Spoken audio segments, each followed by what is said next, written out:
Hello and welcome everyone to the Sharmit podcast. Today I am here with another special guest, Mr. John Carr. He has joined us all the way from North Carolina. If I talk more about John, then he is an IBM champion known for his expertise for IBM MQ. Currently, he is serving as a principal program manager for Middleware Services. In this episode, we will talk about his professional journey. Along with that, we will also talk about his visit to India. But before that, I would like to thank John for joining us today in this episode. And now I request you to please initiate the discussion by telling us something about yourself. Just real quick, I'm originally from San Antonio, Texas. My dad was originally in the U.S. Air Force, and I spent a little time in Europe, in Italy specifically, growing up, and across the United States. And Other than that, what got me into IT was between my grandfather and my father. Both of them were engineers at heart. My grandfather was a meteorologist, and my dad worked more with like training dogs in the U.S. Air Force, security dogs and things. And For myself, I always kind of tinkered around with computers when I was a kid. And then when went into college, I took a computer programming course because originally I was a political science major in college. And then I found myself spending more time in the labs learning how to do computer programming than I did actually working on my political science studies. And so I decided to switch my careers. At the time, I was learning mainframe computer programming. So I picked up originally was at a junior college. I picked up an associate in applied science in mainframe computer programming that involved COBOL, JCL, um, it also went through and involved a little bit of CSES, mainframe assembler programming. And Through those experiences, then I took my first job in Washington, D.C. For the Internal Revenue Service as a mainframe assembler programmer. So I did that for 2.5 years. So I took the job because I wanted to start a career in IT. And so that required me to move across the country. So I took a chance and did that. And I'm glad that I did. That's how I jump started my career. Great place to do it in the nation's capital here in America. And Through that, uh, probably about the first 6 years of my career, I think, or 7 years, was definitely on the mainframe. Did more KICS related programming, moved from the IRS to go work for transportation companies, and then it worked for a grocery retailer in their IT area. And then that's where my career evolved further, where I started getting involved with Java computer programming and switching from the mainframe over to working on, at the time, Sun Microsystems, which is very exciting. And That was quite a paradigm shift going from COBOL, which is a structured programming language, to object-oriented programming language. And Because Even when I was in Washington, D.C., I was continuing to work on my degree. So I went to the University of Maryland, and they're teaching C mainly there Okay. on HPUX and also on VAX. So it was no object-oriented programming. So it was quite a stretch. And in fact, with IBM, uh, my employer sent me to an IBM course for a week to learn how to do Java programming. And That continued my progression in my career. And then around 2002, that's when I was introduced to IBM MQ at this same retailer. They were bringing in what was called a middleware team to work with IBM MQ and MQ system integrator, and that intrigued me, and I switched over to that. And The rest is history. Ever since around 2002 to today, I've been focused primarily on IBM MQ and the peripheral products from IBM. I've been working with IBM products for about 30 years, from the mainframe all the way to today. Okay. So, what was your first programming language like when you started learning about these programming? So, what was your first language? In industry, my first programming language was mainframe assembler programming. Okay. And yeah, that was a lot of fun because I took only one semester of it in college, and I was like, man, I'm glad I don't have to touch this again. So my first job was assembler programming for 2.5 years. Okay. And it was interesting because of the type of work that we did in the IRS. It was posting and analysis.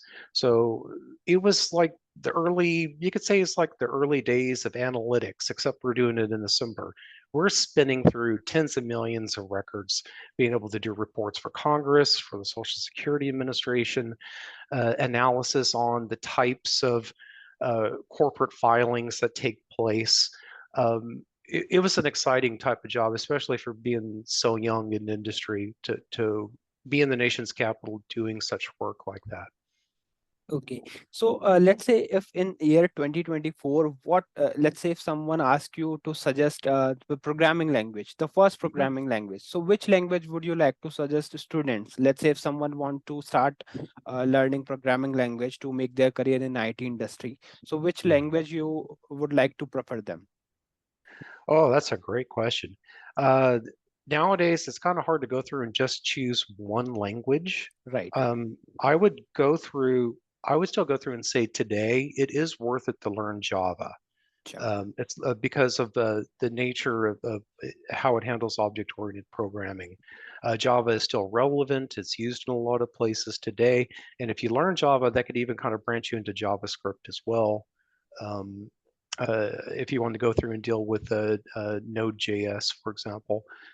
Um, Another programming language that I say is definitely still worth learning today is learn about COBOL. Learn about how COBOL ticks because um, the more that you understand, especially on the mainframe, uh, and with the programming language COBOL, and then also with how it could be used, whether it's batch or online with Kix or IMS uh, DC as well. IMS also has like a transactional engine that you could be able to write COBOL programs within as well. Well worth going and learning. The third programming language that I would really recommend, which you probably rarely hear about, is called Julia. Julia is a scientific type programming language. It was developed by a group of people in MIT. One of them, I think, is from Hyderabad, in fact.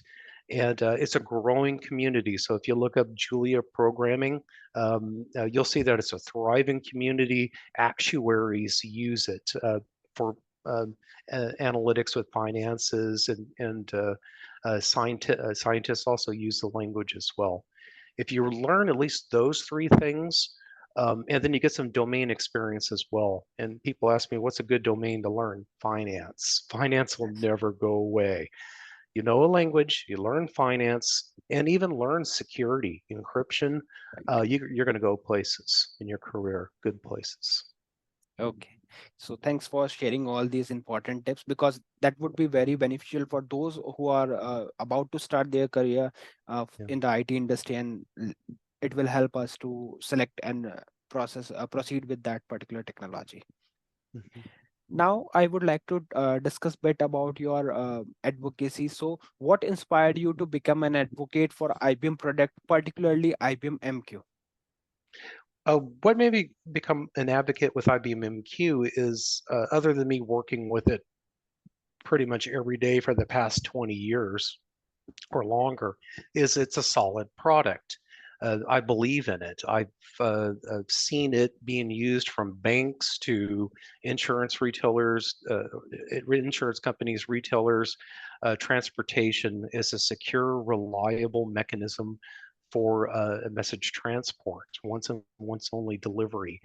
IBM MQ, I have to go through and say, is the single product that I have worked with that has had me go from mainframe to on-prem Linux distributions to even working on iSeries on IBM I, to working on the different Unix flavors like AIX, now even all the way to the cloud.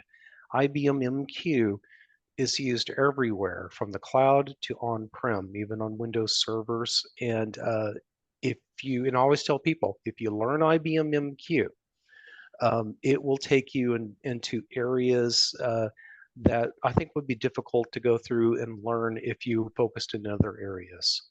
So that's why I love the product. It continues to grow and evolve. It's a huge community, and you never get bored with it. Right, right. Okay. So, as a principal program manager for middleware services at TxMQ, what are your primary responsibilities as well as challenges there for you? Uh, oh, the responsibilities I do, and it's great working for. We're an IBM business partner, Mhm. TxMQ, and the company's been in business for about 40 years now. And what is exciting about working for TxMQ, and I've been there nearly 6 years, is that we get to work with companies big and small. And as a principal program manager for the company, I get to roll up my sleeves too. I get to be able to go and do scope assignments for being able to go through and scope out work for statements of work with my counterparts for new leads and opportunities. It could involve IBM MQ usually, but it could also involve other products from on the IBM suite, which would be AppConnect Enterprise, Data Power, API Connect. The list goes on in the IBM ecosystem, and out of that, then I could be able to go through and be able to identify who within our group is best available and qualified to be able to perform that work. And there's times that I go through and actually do that work too.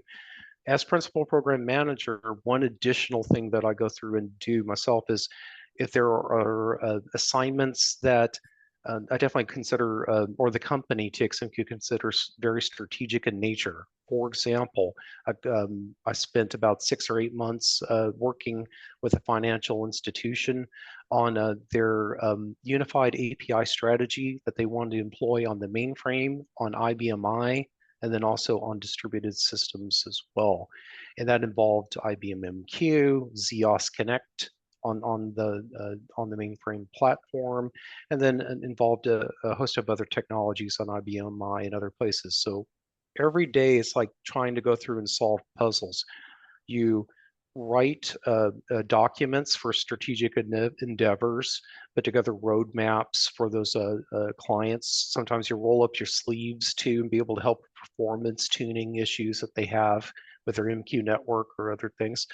Or other times it's rack and stack. You go in and this is a new client, they want to go through and they want to be able to get IBM MQ or other products installed and working to be able to start doing business for them. So that's what I enjoy about the work. Okay. Fine. And my next question is related to your work. So, how do you approach managing high volume message processing and transformation with IBM MQ on various platforms like IBM ZOS or distributed system? Because I believe like it's not that easy, right? So, how do you approach and manage everything related to processing or transformation?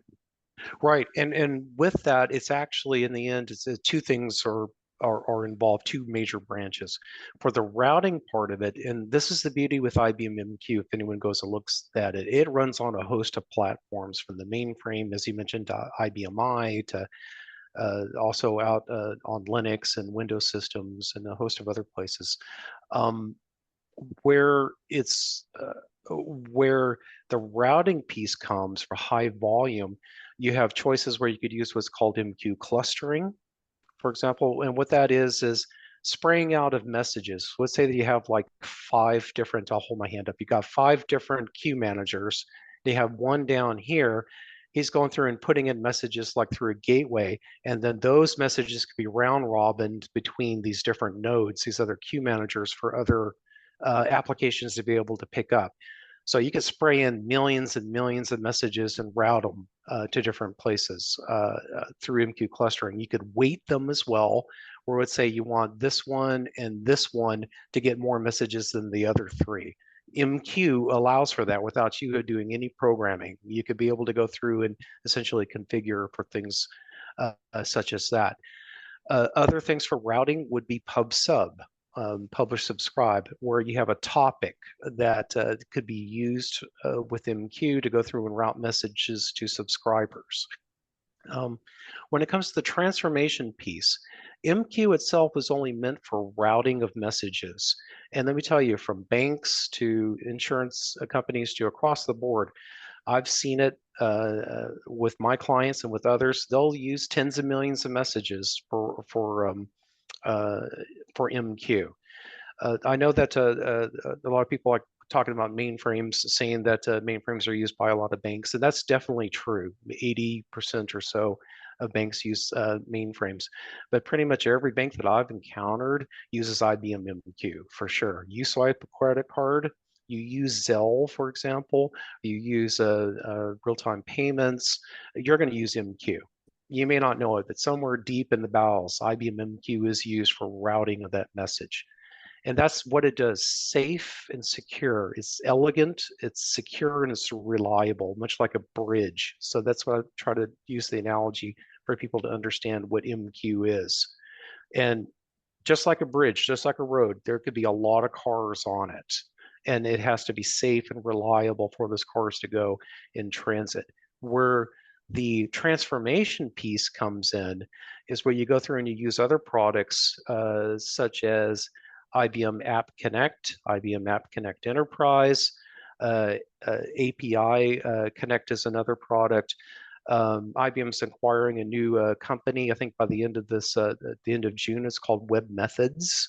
That's another type of transformation type product that could be used where a message could be picked up en route going between two queue managers. If you think of it like this, it goes into like a service bus, enterprise service bus.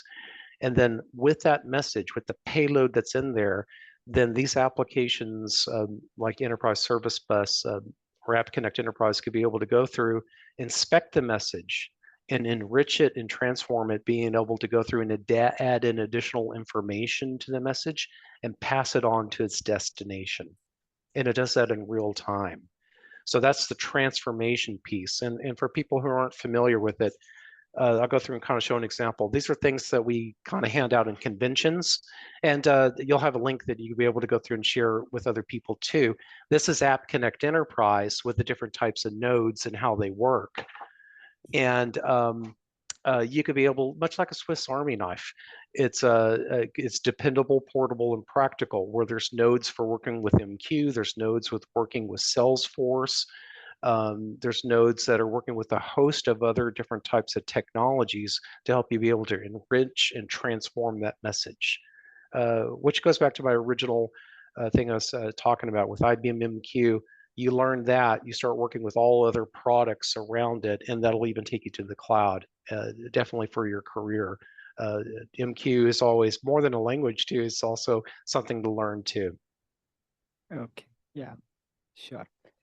Okay. And during our analysis, like we figure out that public speaking and presentation are particularly engaging for you. So can you share some memorable experience or talks you have ever given in public area or public domain? Yeah, there's what was exciting too is when I started learning MQ in 2002. Around 2005, I went through and I joined another company called MQ Software. It's my first time going into consulting, and that job took me to Minneapolis in Minnesota. And it was exciting there because during that time, there was a lot of corporate training that I did. So I was a consultant where there would be times I'd go in and I'd actually roll up my sleeves and do work for clients, doing work with IBM MQ or with what was called MQSI at the day, MQ System Integrator, which is now present day App Connect Enterprise. And so I would do that work, and I would also train in that work too. So IBM and MQ Software, we had our own training courses too to go into these companies to teach how to use MQ, how to use MQSI and other IBM products. And it was very exciting because I was either able to go and teach IBM courses, or we were creating our own courses as well to go through and enrich what IBM had to actually make labs that were more real world. That's what I always enjoyed about doing any type of public speaking or even doing talks at Share. I did a Share conference talk in 2019 in Pittsburgh about MQ. And it specifically was about how to organize your team for a major IBM MQ upgrade. If you have hundreds and hundreds of queue managers, you need to organize a large team to do that. So those are satisfying, being able to bring in real world experiences, to be able to go through and talk with your audience about how to go through and apply a subject. That's right. Those are things that I enjoyed. Been very fortunate in my career to be teaching both in college and then also in the corporate world as well as consulting. Okay, yeah, I know. Like you are also serving as a teacher for the as a Right. Java programmer. So like you served as an adjunct professor teaching Java programming for 5 years, even more Right. than that. So what were some of the highlights and challenges for this particular role that you have faced? And yeah, that goes back to the early 2000s when I taught was an adjunct professor at a junior college. In fact, it was the same college that I learned how to mainframe computer programming. So Okay, it was great to be able to go and give back. What what drove me to be able to do that is first that I wanted to be able to help others be able to grow in their careers. And at the time, this was about 2001, late 2001. I remember with this college, there were a few full-time professors that actually knew Java. They were not very comfortable with it. And I knew a few of the faculty members there. And they invited me to come in and teach since I was a Java programmer for a major retailer down in San Antonio. And it was very exciting because I was teaching first teaching Java. I was teaching an advanced Java programming course, which is a little intimidating. Uh, but what I was attempting to do is when I was talking about threads or other types of concepts or even polymorphism with the language, I would go through and try to bring in real world examples. In this case, bring in real world examples with retailing when you're talking about forklifts or you're talking about order selection or something where it kind of makes sense in your mind. And then what was exciting about teaching is with Java, there's nowhere else at the time I could tell you that anyone was using Eclipse for the IDE. About halfway through the semester, I introduced students to the Eclipse IDE. So they were learning Java, and then they were learning the Eclipse IDE as well. And so that means toward the end of the semester, I showed them how to use the debugger. And okay, they were very excited about that. And then it was really fun because then, like the last course in the semester or the last class in the semester, I would go through and kind of show them an example of how IBM products are used that were written in Java or partially written in Java, and how they're used in industry. And that's when I showed them IBM MQ system integrator for the transformation part of messages. And let me tell you, they were excited when they saw that IDE come up. And I okay, told them, by the way, this thing is going to be in Eclipse as well. And they were very excited about that. And it made me feel good too that over the years, I'd still hear from the students every once in a while. And they said, yeah, we never encountered an instructor like you who actually worked to try to bring in real world uh, assignments, ideas that are used to help you explain how to do computer programming, and then also use a modern IDE as well. And also, IBM was very kind to be able to go through and help out as well for helping us build out the lab down there. Very exciting. okay.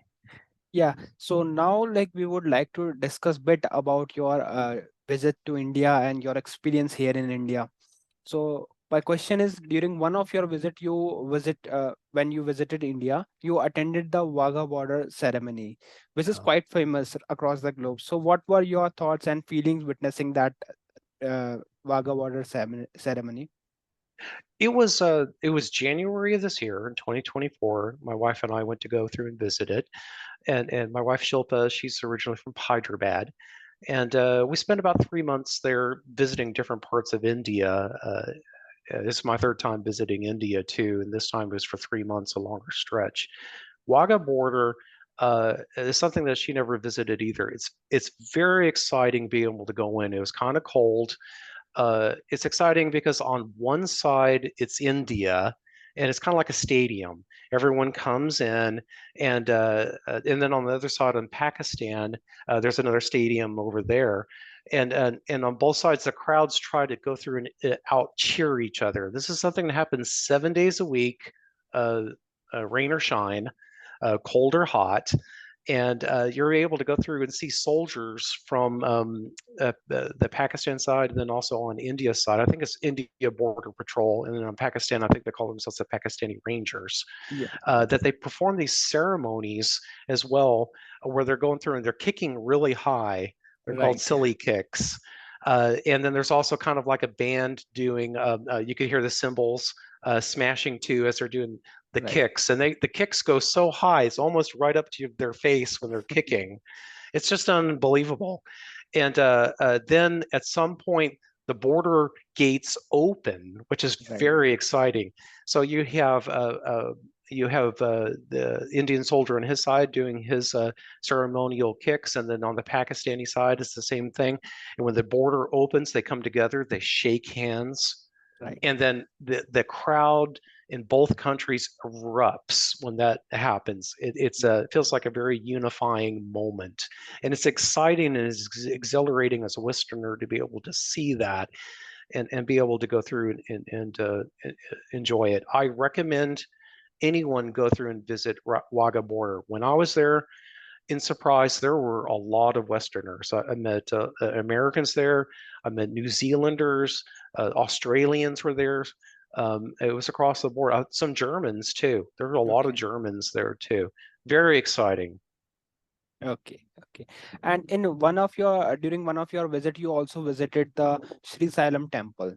So can Yes. you tell us a bit about that, your experience at Sri Sailam temple? How do you compare it with other temples you have visited? Like you have also visited the Golden Temple here in India. Right. So, yep. Yeah, well, if I could go through and lead into with the story of that, uh, this was the last time, I think it was, we were there, I think it was November that we visited the Sri Sailam temple. So it's my wife and my in-laws. We rented out a driver in a car from Hyderabad, and we drove from Hyderabad or Secunderabad over to where Sri Sailam is. I think it's in Andhra Pradesh, the state. And Andhra Pradesh. Yeah. yeah, and it's just and I'll try to go through and describe to people first. I said, when you get out of a major city, because India, there's over 1 billion people living there. So you're thinking anywhere you go, it's congested and crowded. Not true. When you're out in the countryside, it's like the countryside here in the United States. I mean, it's sparsely populated, is beautiful scenery. And it was exciting as we're heading toward the temple. Never experienced it before. A lot of the cities were vegetarian. They're all vegetarian cities, which is Yes. very exciting. We'd pull on the side of the road and we'd be eating there.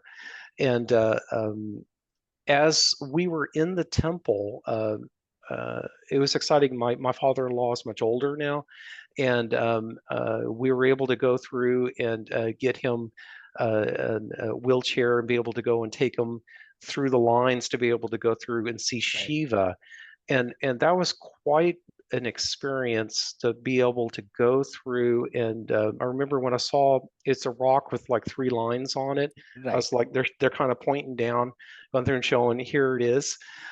They were doing a puja at the time, the priests, and it was really neat to be able to catch that. And afterwards, since it's such a long line, you can only be able to look at it for maybe literally 10 seconds before you have to move on. Right. And I'll describe how that's different from Golden Temple in a moment. But afterwards with Sri Sailam, what's also beautiful is they have a beautiful, I call it a courtyard. Just beautiful. When you're walking, after you finished with the temple ceremony part of it, and you're walking around the courtyard, you get a sense that you almost feel like it's 1,000 years before. being able to see all these beautiful structures. We walked around and we prayed on the backside of where Shiva was, if I remember right. There's also a cow there that you could walk Yes. under. So I have a picture of my wife crawling underneath the cow, which is fun too. We got to pet the cows and just walk around, and we saw monkeys. It's another thing that I highly recommend Westerners be able to go and do. We stayed there for 2 days. I remember there was I think there was some through the government of India, or maybe the state of Andhra Pradesh. They had some hotels, and we rented out a single room to be able to stay there. Very humble settings in the hotels, but those are things I really enjoyed. Other thing that was kind of fun, being able to go there as well as for whatever reasons, a lot of people thought that I was a cricket player. They thought I was Okay. Shane Watson even. I remember all four of us, my in-laws and my wife and I, we were eating at a restaurant there near Sri Salem. It was late in the evening, and I don't think very many people spoke English there, but all the waiters there, they're talking amongst themselves and looking at a phone. And then they're kind of looking at me, and one of them came up and they're showing me the picture. So he's like, "Is this you?" And it was Shane Okay. Watson, a cricket player. I Shane think he's from Watson. Australia. And I said, "Oh, no, no, that's not me." And but they still wanted a picture of me anyway. And so I'll send you a picture with them too. It's very cute. So I tower above them, and so everyone is very friendly there, even across India. For Golden Temple, the thing that I, well, both of us, Shilpa and I, really enjoyed about it is first we waited in line over 3 hours to get into the temple, and everyone. It was a cold January morning. It's better when you stand together because then you feel nice and warm all together, and people are friendly in line. They'll talk with you, and you find out people from all over the place doing this pilgrimage. Right. And what's exciting about it, it's a big line, but what's exciting about it is when you're in the temple, then you're able to go through and stay. There's like 3 floors to it, I think, and then there's also like a roof area. You can stay there all day if you want. Mhm. Uh, you could stay a few minutes more in, I think, where the main room where the gods are. But then afterwards, you're welcome to be able to go to anywhere, any other floor in the temple. And we spent a lot of time there just walking around and meditating, and it was just beautiful. And also, there's a beautiful lake around the Golden Temple as well. It Right. was nice to walk around that. And then we went to the kitchen too to have a meal, which I believe is supposed to be the world's largest kitchen. Yes. So Right. it's like they feed tens of thousands of people a day, tens of thousands of people. And it's amazing how they do it. A group of people, it could be 1,000, it could be 500 or 1,000 people that come in. They'll feed them, and then within 20 minutes or so, it's over. They clean up, and then the Right. next group comes in. It's really, if you're a project manager or if you're into efficiency, go and study how they feed so many people in the Golden Temple, because it is a case study to Yes. follow. Just a wonderful group there in Golden Temple, another place I highly recommend visiting. And what made India even far more enjoyable was being able to go through and get a driver, not always flying. We get a driver and we drive around. We drove from Delhi to Wagah border, and anyone knows that's a long drive Yes. uh, there. We took the train even for another journey. We went from Hyderabad to Bangalore. And then we also went and all the way down to Mysore Palace as well down there. We had a driver that took us to Sri Salem. We took a flight to Mannar and went to Tekadi and other places in the beautiful mountainous region out there. And we got a driver out there too. So as a Westerner, I can't say it enough. You must visit India. I mean, you'll say, "Wow, I want to live here," after experiencing so much. Okay, great. So yeah, we have limitation of time. So I would just want to ask you one more question. Like you have visited many places here in India. So which one is the your one of your favorite place here in India, which you would like to recommend? Oh, I would say if you're going to go, there's 2 places I could recommend for a Westerner if you want to visit. First one is Goa. I Goa. highly recommend you go and visit Goa. Goa is kind of like, to me, it's like the Miami of India. I mean, it's warm there. It's along the coastline. It's a former Portuguese colony there. There's a lot of things to do. Um, Beautiful beaches, resorts are there. Once a year, Royal Enfield, the motorcycle company, has like a little convention or a little get together there. So everyone's Royal Enfield motorcycles go there and they have a great time. And it's a lot of fun doing. Um, the second place I highly recommend is Tekadi. It's a mountainous region. I think it's in southwestern India. And what I love about it is there's a, or Manar too. There's just beautiful tea fields out there, just beautiful curving drives up and down the mountainside. There's lots of pictures of my wife and I going and just visiting those places. What Tekadi is also special for us as well as it was on Christmas Eve. We ended up finding a beautiful, it was almost like an antique store. We found a beautiful 100-year-old Shiva statue that we purchased and brought back to the United States.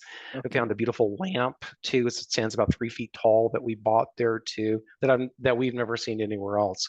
And then that was on Christmas Eve that we found those beautiful things in Tekadi. And then that night, we ended up winning best dancing couple in the hotel. There was like a big Okay. party going on. So that was exciting as well. And then we had an elephant ride on Christmas Day there, which was even more exciting. Okay. So yeah, thank you so much, John, for joining this episode and for sharing all these things, whether it is your expertise for with the technical things or your experience at here at India. So we loved this conversation, and I hope you have also enjoyed this session. So thank you once again for joining us. Yeah, thank you. And for anyone going through and wanting to learn more about IBM MQ, other than the IBM materials, reach out to us at TxMQ if you have IBM MQ needs for your organization or anything around the IBM product suite. So we are definitely here to help you on that, to help you work smart with your integration needs. Sure. Thank you. Thank you once again. Thanks.